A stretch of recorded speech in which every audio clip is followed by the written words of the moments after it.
Hey guys, welcome back to another video on the channel, and in this video I'm going to teach you how to play the Greco Gambit and how to crush with the Greco Gambit.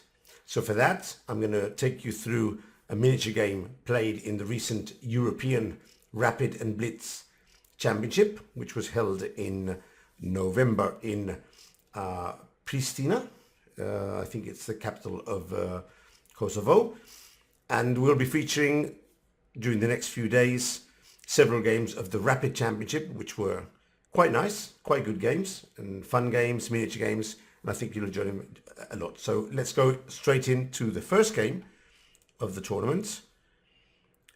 It's 28th of November to the 1st of December in Pristina, Kosovo, European Rapid and Blitz Chess Championships. So playing with the white pieces, Maarten De Vleeschauwer, a 2028 FIDE Master representing Belgium, and with the black pieces, Bank Karacsonyi, who is rated 2061 and plays for Hungary. Two strong, very strong club players. And of course, Martin with white is a FIDE Master, so he's a strong title player. Let's go to the game. As I said before, we'll see how to crush with the Greco Gambit, and Martin brings a new move which I didn't know before, so I'm always learning myself when I go do these videos for you guys, and I think it's at least as dangerous as the main line of the Greco Gambit. So we go for the Italian opening. Everyone should have this in their repertoires, playing with white pieces, and here Martin plays c3 with the threat d4. Now, as most of you probably already know, the best way to face c3 is with knight to f6, counter-attacking the pawn, and after d4, which is the Greco Gambit, pawn takes pawn, pawn takes pawn, bishop to b4 check is the key idea, and considered to be the main line for black if white goes for the Greco Gambit. Now here, there are two options. We can play bishop to d2, which is the so-called solid variation, or we can play knight to c3, sacrificing the pawn on e4, and that would be the Greco Gambit in the essence. Now, Martin brings a third option, which is knight b to d2, which is more like the Greco Gambit sacrifice than the solid bishop to d2. And before we go into knight to b d2, I thought I could give you a very brief summary of bishop to d2, which is the solid line. So if you want to play the Greco Gambit, but you don't want to sacrifice anything, we play bishop to d2, and after bishop takes, knight takes, black does have d5, which is considered to be the equalizing move. Now, if black doesn't know his theory and doesn't play d5, then we're going to be better.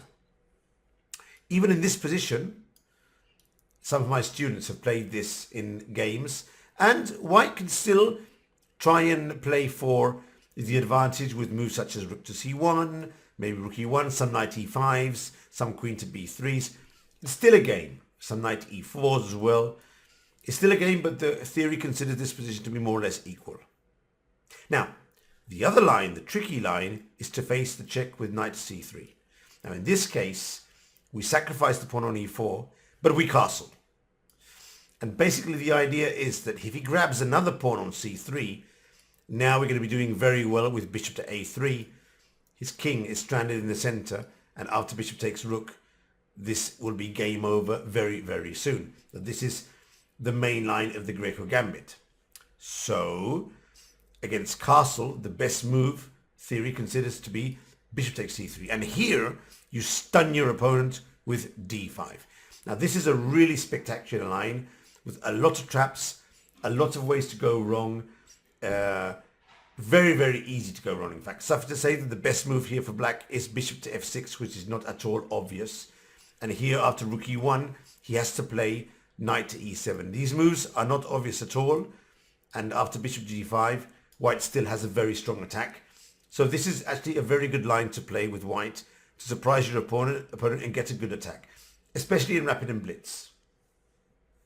It's not so good if you're playing against someone who knows you play this line and has prepared it beforehand. Then it's a bit more risky. It's not a complete disaster, but we might have to go for a draw at some point in the game with some perpetual or some forced draw line. But for rapid and blitz, where normally they don't prepare against you, then it's absolutely very good. So knight to c3 would be the main line. Bishop to d2, as I said before, would be the solid line. And Maarten goes for knight b to d2, which does allow black to play bishop takes and knight takes. And here we again go for d5, and the main line will continue something like this. And here I think that a very interesting move is d6. Now, I haven't studied this into too much detail, but after castling, I think the white has more than enough compensation for the pawn, because white's pieces are very active, and the queen on d6 actually does a good job to hinder black's development. So I think this is a good position to have some compensation for the pawn if black decides to change pieces. Now, in the game, Karacsonyi didn't take much time to take knight takes e-pawn, because he probably knows the other line with knight to c3. But of course, the positions are not the same. And here, d5 is actually very strong. And now black has to tread very carefully. A mistake here will be very, very costly. And he went astray very quickly. He thought for a couple of minutes and played queen to e7, trying to take advantage of the fact that white hadn't castled. But this will not work out well for him, as you will see. What he should have played is start exchanging pieces on d2, and we would have had a very similar line as the one we saw before with d6. That would have been solid, and he would have an extra pawn, but with good compensation for white. Instead of that, he went queen to e7, and after castle, now he's in deep trouble. His knight is under attack, the knight on e4 is under attack, and of course, if black starts exchanging pieces like he did in the game, then what will happen is that against knight takes, we take with the queen, and now we're attacking the knight on c6 and rook to e1, and this is basically game over. When you put the queen and the king on the same file, you're in big trouble. So he exchanged on d2, and here he played knight to e5, trying to bail out somewhat. But white was on his game here. Maarten played knight takes knight, queen takes knight, and the simple pin on the knight. Now, how to deal with this pin? We're threatening queen to c2 and possibly f3.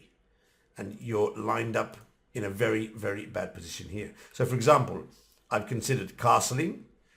Queen to c2 is very precise. Not only do we attack the knight, but we have another idea in mind, which is after f5, we can go f3, winning the piece. Because after queen to d4 check, we play bishop to e3, and now you can notice that the queen also protected the bishop on c4. So the queen has to move, and we pick up the knight completely free. The game is won for us. And instead of that, Karacsonyi played queen to d4 straight away, trying to unpin by hitting the pawn on f2 and hitting the bishop. But white had everything under control. Look at this really nice finish by Maarten De Vleeschauwer. He took 6 minutes because he probably knew he was winning, but he has to find the correct sequence.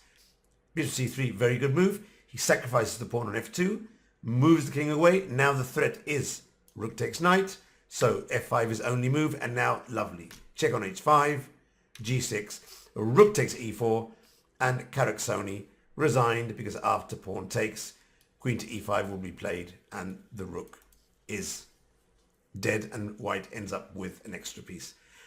A fantastic performance by the player with white, Maarten De Vleeschauwer. If anyone knows Maarten and can indicate him to come and see the game here on the video, he can leave us his comment below, and I'll be thrilled to be able to see what he has to say for the game.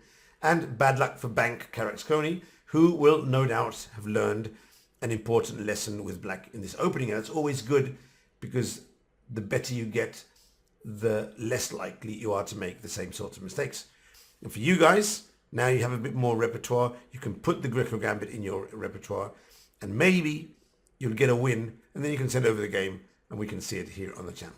Meanwhile, keep improving, keep learning, keep playing. See you on the board soon. Have fun, take care, and catch you in the next video.